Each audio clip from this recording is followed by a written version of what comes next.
Story 1. God helps those who help themselves. This phrase sounds noble, doesn't it? Almost like something Jesus would have said somewhere between turning water into wine and flipping tables. But the truth, it's not in the Bible, not in Proverbs, not in the Gospels, not even tucked away in Revelation. It actually comes from Benjamin Franklin, the kite guy. He wrote it in Poor Richard's Almanac in 1757. Somehow, it slipped into Christian culture and gained honorary Bible verse status. But here's the kicker: not only is it not biblical, it actually goes against the very heart of the gospel. Because the God of Scripture doesn't help those who help themselves, He helps those who can't. Breaking it down, when people say this phrase, what they usually mean is, get your life together, try harder, clean yourself up, and then maybe God will meet you halfway. But the Bible paints a completely different picture. It doesn't show a God waiting for us to prove ourselves. It shows a God who steps in when we are helpless.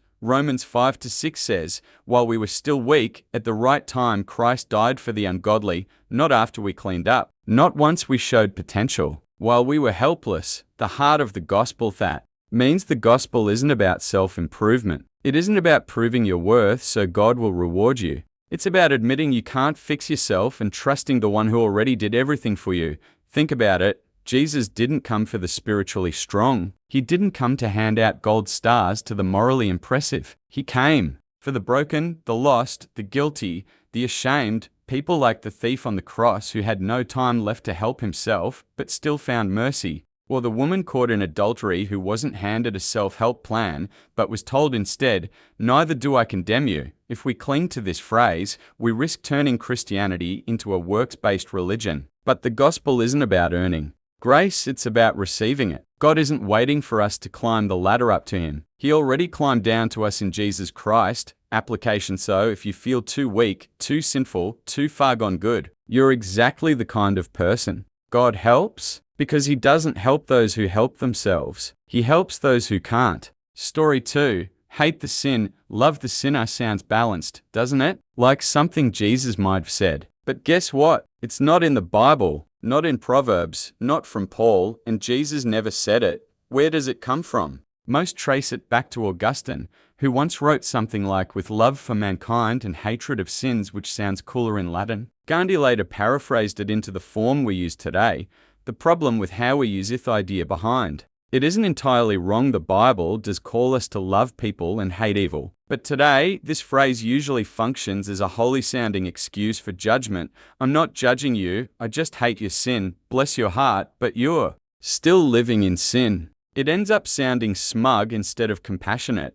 What the Bible says, Bible doesn't separate people from their actions as neatly as this phrase does. Sin isn't just something we pick up and put down, it comes from within us. That's why Jesus said in Matthew 15:19, out of the heart come evil thoughts, which means when we say we hate someone's sin, we're inevitably brushing up against hating something bound up in who they are. The closest parallel in Scripture is Jude 1:23, save others by snatching them from the fire. To others, show mercy mixed with fear, hating even the clothing stained by corrupted flesh. Yes, hate the stain, hate the brokenness, but also show mercy. The way of Jezuzan. Remember, Jesus never walked around saying, I love you, but I hate your sin. Instead, He said, come to me, all who are weary. When the woman caught in adultery was dragged before Him, He didn't start with critique. He protected her, forgave her, and only then said, go and sin no more. Application is, sin destroys lives. We should hate it. But when this phrase becomes a verbal grenade, it does more harm than good. If we're going to love sinners like Jesus did, it means we don't treat them like projects. We sit with them, listen to them, sacrifice for them, invite them into the same grace that changed us. Story 3. Cleanliness is next to godliness. This is the sacred mantra of parents everywhere. Clean your room. Remember, cleanliness is next to godliness. Sounds holy, right? Like something straight from Proverbs. But nope, it's not. In the Bible, not in Genesis, not in Psalms, not even in Leviticus, the book obsessed with clean and unclean laws. Where it came from, the phrase actually comes from John Wesley, founder of Methodism, in an 18th century sermon. He was preaching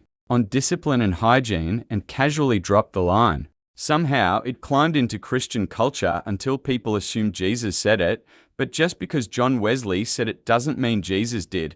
The real biblical focus, the Bible does care about purity, but not about your laundry routine. The focus is on the heart. Jesus said in Matthew 23:26, "First clean the inside of the cup and dish, and then the outside also will be clean." The Pharisees were the original clean freaks. They kept ritual washings, dietary laws, and purity codes. But Jesus wasn't impressed because inwardly they were still full of pride and hypocrisy. Application: so no, your messy car doesn't make you a sinner. And yes, you should still take showers and do the dishes, please, but don't confuse outward tidiness with holiness. That's legalism, and Jesus came to break it. Sometimes the messiest people have the cleanest hearts, and sometimes the most polished are rotting inside. Story 4, this too shall pass. It's the Christian comfort catchphrase, perfect for coffee mugs or soft background music. We say it at funerals, hospital beds, breakups, and bad Mondays, but once again, it's not in the Bible. It actually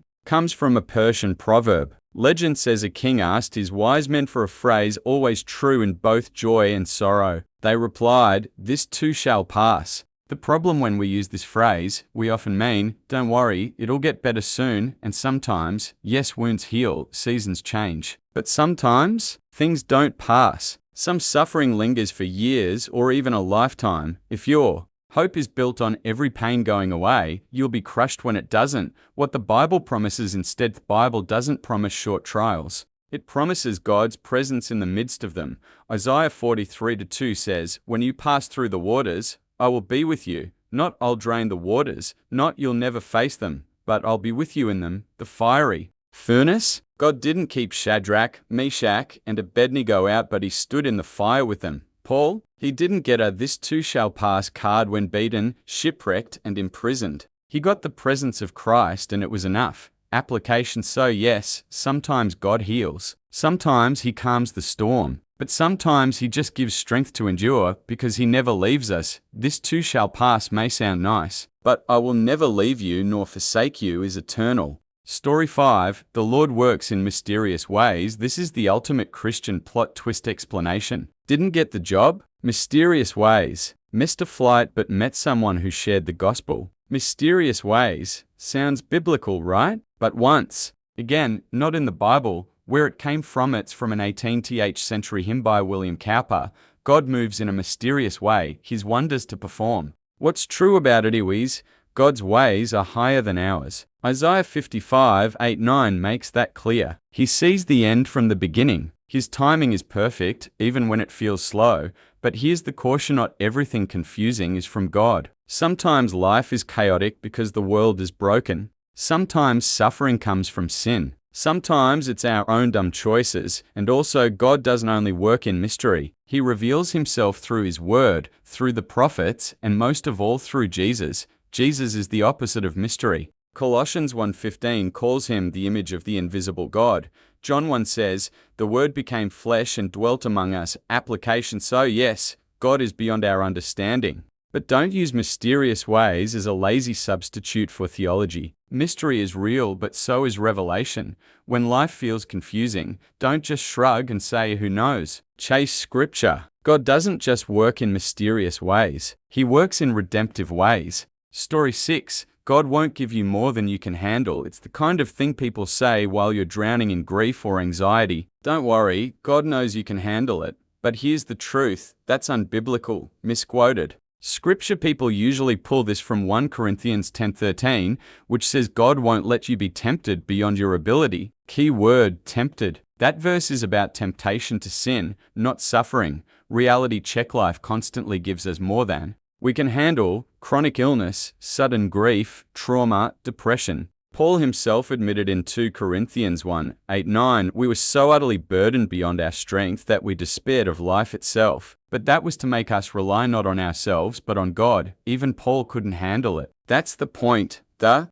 gospel's invitation: God doesn't ask you to fake strength. He doesn't watch you flail and say, "You've got this." No, he invites you to rely on him. Christianity isn't about independent toughness. It's about dependent trust. Application: so instead of saying, "God won't give you more than you can handle," say, "It's okay if you can't handle this. You're not supposed to, but God can." Because yes, life will give you more than you can handle, but God will never give you more than he can handle through you. Story 7. Heaven gained another angel. We say this at funerals, on sympathy cards, in Instagram captions. It's sweet, sentimental, and completely wrong. Humans don't become angels when they die. Hebrews 1:14 describes angels as ministering spirits sent to serve those who will inherit salvation. They are distinct beings. Jesus said in Luke 20:36 that believers in eternal life cannot die anymore because they are equal to angels, and as sons of God, equal to not turned into. The better truth: when a Christian dies, they don't sprout wings. They go to be with Christ. Philippians 1:23, to depart and be with Christ is far better. That's infinitely more comforting than becoming an angel.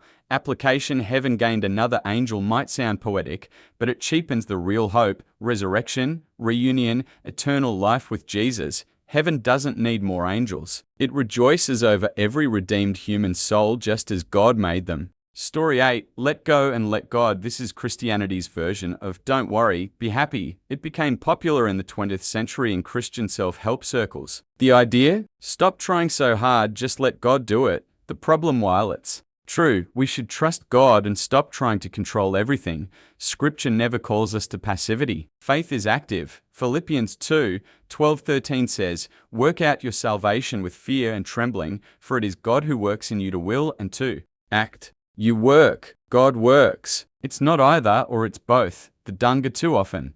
Let go and let God turns into spiritual procrastination. I'm just waiting on God. Translation: I don't want to do anything hard right now, but Noah built, Moses spoke, Esther stood, Paul kept going. None of them sat back passively. The better way: think of it like a dance. You're not the one leading, but you're still moving. Grace empowers action, it doesn't cancel it. So instead of let go and let God, try, trust God and take the next faithful step. Story 9. Conclusion: why slogans are dangerous. Be now. You've probably noticed, none of these phrases are outright heresy. They sound positive, encouraging. They feel Christian, but that's the problem. They sound biblical, but they're not. Why it matters: they replace Scripture with catchphrases. They create a shallow, feel-good Christianity. They comfort with half-truths. They distort how we live, love, and suffer. Bad theology isn't just an intellectual issue, it's spiritual. What you believe about God shapes everything: how you endure hardship, how you treat others, how you share the gospel. When storms hit, slogans collapse. Scripture stands. The challenge is: so fact check your faith, not against Pinterest quotes or Instagram reels, but against the Word of God. Before you say, God won't give you more than you can handle, read 2 Corinthians. Before you say, hate the sin, love the sinner, read Jude. Before you say, let go and let God, read Philippians. God didn't give us cliches. He gave us Christ.